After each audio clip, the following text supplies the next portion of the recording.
Hey everybody, it's Mordecai from Queer Universe, and today I want to talk about my name.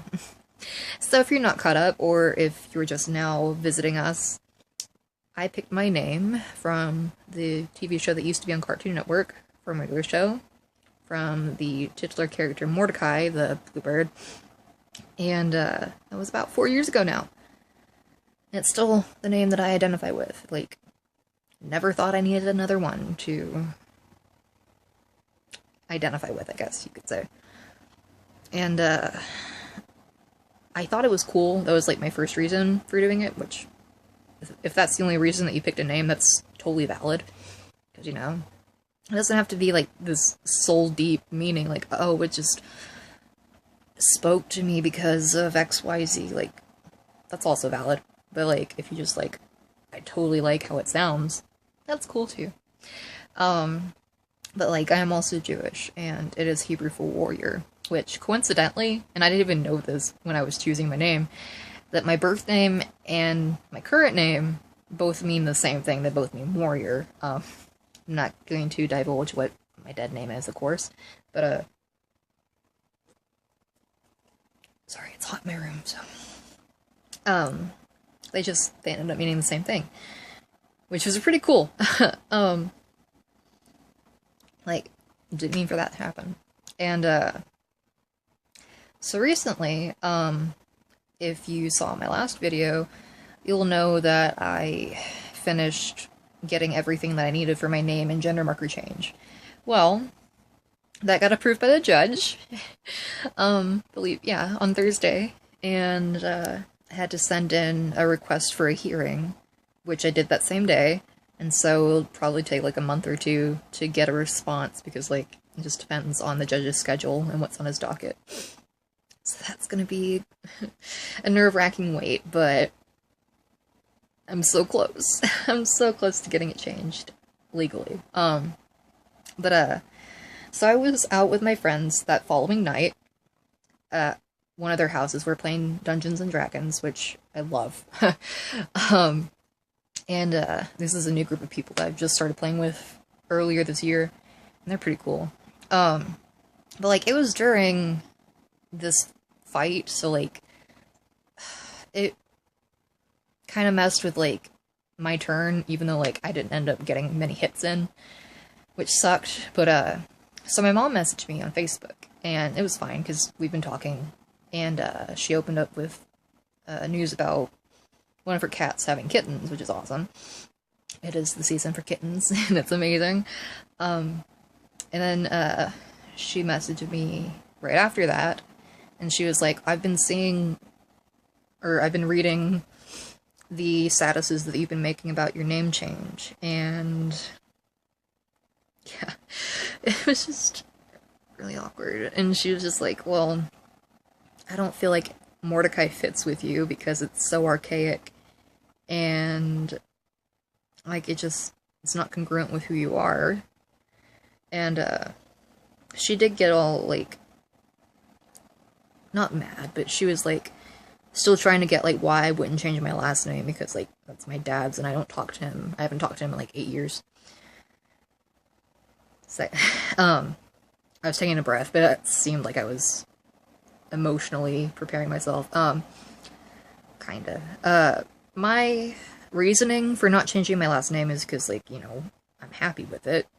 Like, to me, last names are familial, and just picking a different last name, and I'm not getting married, like, ever, or I'm not being adopted by anybody, I don't need another last name.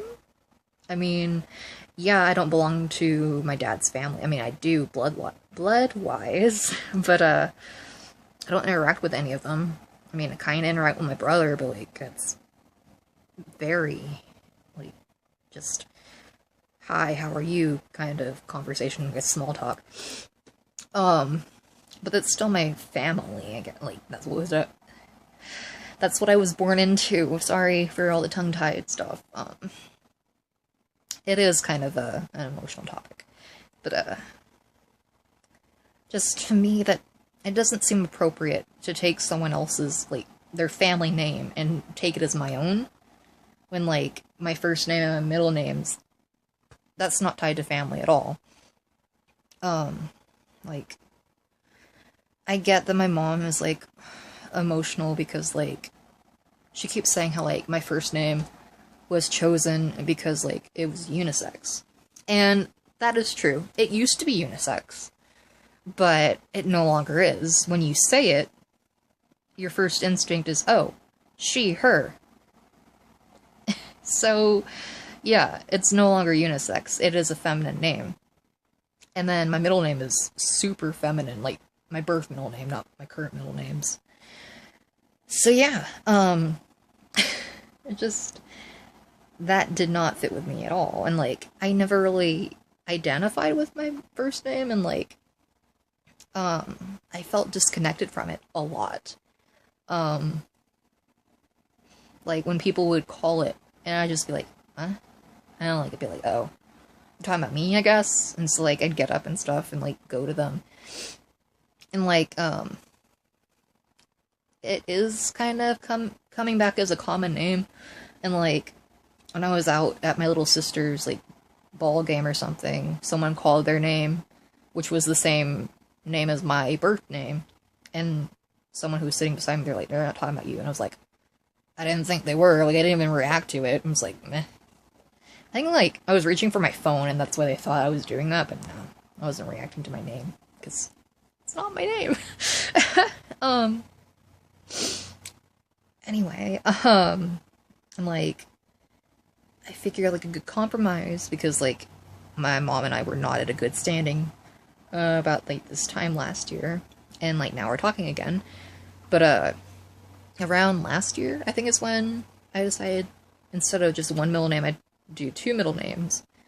And Griffin is my second middle name, and that's the name that she was going to give me. My mom was going to give me if I had been born a cis male, or AFAB. Or not AFAB, AMAB.